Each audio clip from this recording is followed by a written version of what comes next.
नमस्ते सदा वत्सले मातृभूमे त्वया हिन्दुभूमे सुखं वर्धितो महामङ्गले पुण्यभूमे त्वदर्थे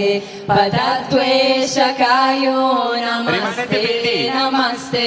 प्रभो शक्तिमन हिन्दुराष्ट्राङ्गभूता इमे सादरं त्वां नमामो वयम् त्वदीयाय कार्याय बद्धागतीयं शुभामाशिषं देहि तत्पूर्तये अजेयं च विश्वस्य देहि शक्तिं सुशीलं जगत्येन नम्रं भवे श्रुतं चैव यत्कृतकाकीर्णमार्गं स्वयं स्वीकृतं नः सुगं कार्ये समुत्कर्षणं श्रेयसस्येकमुत्क्रं परं साधनं नाम वीरव्रतम् तदन्तः स्फुरत्वक्षयधेयनिष्ठ रदन्तः प्रजागर्तुति चिन्तिगम्बरे मनो विनोदमे तु वस्तुनि जदा भुजङ्ग पिङ्गल स्फुरत्तनामणि प्रभा कदम्ब कुङ्कुम द्रव प्रलिप्त दिग्वधोमुखे हदन्त सिन्दूर स्फुरत्वगुत्तरीय मेदुरे मनो विनोदमद्भुतं बिभर्तु भूतभर्तरि ॐ नमः शिवाय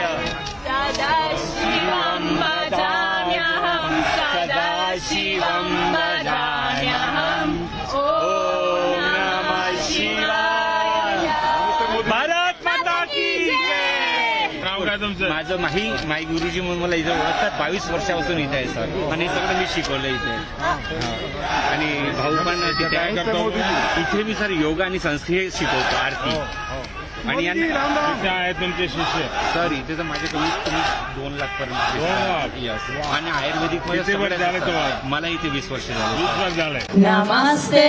सदा वत्सले मातृभूमे त्वया हिन्दुभूमे सुखं वर्धितो महामङ्गले पुण्यभूमे त्वदर्थे पदत्वेशकायो नमस्ते नमस्ते प्रभो शक्तिमन हिन्दुराष्ट्राङ्गभूता इमे सादरं त्वां नमामो वयम् त्वदीयाय कार्याय बद्धागतीयं शुभामाशिषं देहि तत्पूर्तये अजेयं च विश्वस्य देहि शक्तिं सुशीलं जगत्